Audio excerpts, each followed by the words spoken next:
Hi, my name is Claudia. I'm a registered physiotherapist with Proactive, and today I want to talk about urinary incontinence in those assigned male at birth.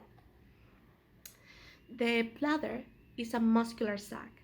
This muscular sac receives the urine that is coming from the kidney.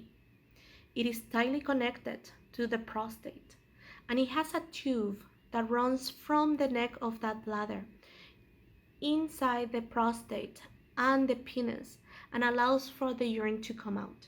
That is the urethra. It has 2 points of control: the internal sphincter that has no voluntary control, and the external sphincter. That is the one that we use when we try to get to the washroom. Once that you reach for the toilet, you should be able to relax that sphincter and allow for the bladder to contract and push that bladder out. But there's different things that may affect the bladder control. One of them is alcohol, tobacco, obesity. Also, mental health can cause a strain in the bladder and the pelvic floor muscles.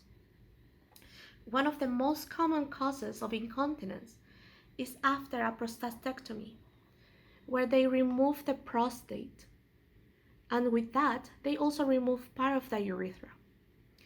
They also remove the internal sphincter. Most of the time we see patients doing a lot of Kegels trying to control that urinary lack of control. But it's not the muscle, it's the urethra, the one that is being affected. And the way that we contract certain muscles, it may increase the pressure down into the bladder and down into that pelvic floor, causing a little bit more of that leak. What we do in the practice, we try to see which muscles are activated when you transfer, when you breathe, when you cough, or when you do any activity that may be causing the lack of control and leaks. We also try to educate you on how to do these activities using the proper muscles.